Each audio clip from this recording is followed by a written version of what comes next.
Chair दे दो वहाँ पर, और विधायक जी भाभी बैठो, आगे चेयर लग आ जाओ।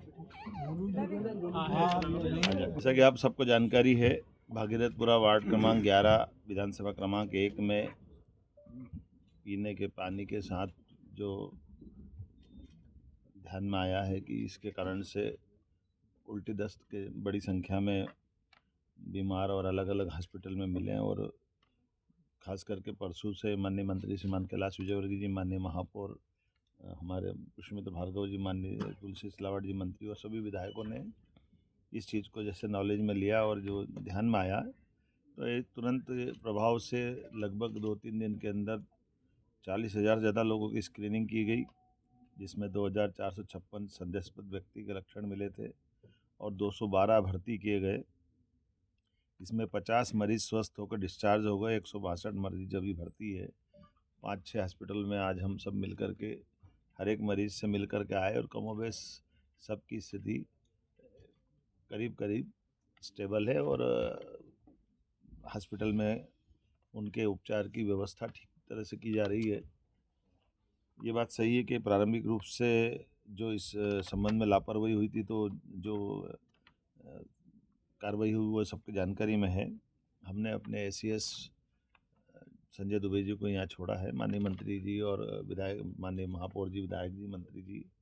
सब मिल कर के कल दोबारा इसको पूरी बात को देखेंगे, समझेंगे।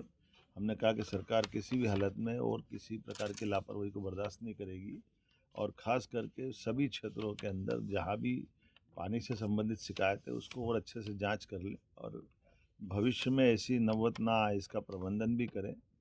और ये बात सही कि कुछ अधिकारियों की कमी है, तो हम तो अधिकारी भी देने के लिए हमने कहा कि जो आपकी डिमांड रहेगी, इतना बड़ा नगर निगम है, हमको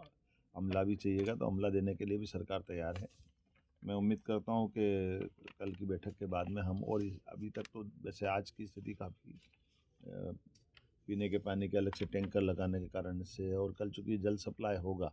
तो जल सप्लाई होने से और भी कहीं ऐसा कि लीकेज अगर पाया जाएगा, तो वो एक बड़ा भागीरथपुरा का एरिया है जिसमें लगभग 60% में तो जहाँ पानी शुद्ध गया वहाँ दिक्कत नहीं है, लेकिन 40% में जहाँ लाइन नहीं डल रही है, और डलने वाली लाइन के स्थान के बारे में आवश्यक सावधानी रख करके जहाँ लीकेज है उसको दूर करने का प्रयास किया है। लेकिन उसके बावजूद भी जो भी बचेगा उस पूरे क्षेत्र को देख करके हमारे अमले और माननीय मंत्री जी और हमारे महापौर जी और बाकी सब मित्रों के साथ उस हर एक चीज़ में सरकार कदम से कदम मिला करके ऐसी कठिनाई की नौबत दोबारा ना आए इसके प्रबंधन करेगी। कि इंदौर के लोगों ने इस बड़ी, और ख़ास करके हमारे माननीय मंत्री जी और महापौर जी और सब लोगों ने इस दुखद घड़ी को, क्योंकि ये बात सही थी कि सही से इलाज मिल गया, तो कई लोगों का इसमें समय पे इलाज होने का लाभ भी मिला है, और सारे hospital, private, government, medical college सब ने मिल करके इसकी एक तरह से आपात स्थिति जैसी थी, जो पीने के पानी के कारण से छोटे बच्चे से लेकर बड़े लोगों तक का भी कष्ट तो होता ही, पानी के कारण से जो पेट का हाजमा बिगड़ता है, तो उल्टी दस्त की जो स्थिति बनी है, जो मुझे बताया गया, आज मैं मिला लोगों से, तो थोड़ा दुखद भी है और कष्टकारी भी है, लेकिन हिम्मत के साथ और दवाई प्रॉपर मिलने से उसका इलाज भी किया जा सकता है। उम्मीद करेंगे कि इस तरह की घटनाओं में किसी भी प्रकार की लापरवाही की जैसी जानकारी आएगी, हम और भी कठोर कार्रवाई करने को तैयार हैं। लेकिन ये बात सही है कि नीचे के सीवर के लीकेजेस और पुरानी लाइनों के डलने के कारण से ऐसी घटनाओं से सबक लेते हुए दोबारा ऐसी घटना और का नहीं हो, इसका हम प्रयास करेंगे। देखिए, जो डेथ की जानकारी आई है वो तो 4 बताई गई है,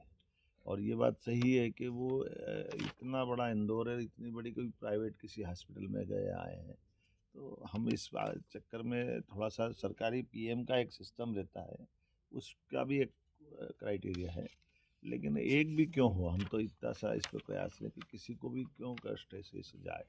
तो सवाल हमारे लिए कष्ट का ये है कि दोबारा ऐसा पानी से कोई नौबत ना आए, और जो हुआ ये हमारे लिए दुखद है। उसके संबंध में तभी हमने इसके लिए जांच के निर्देश भी दिए, और जांच की रिपोर्ट आएगी तो उस संबंध में और कार्रवाई।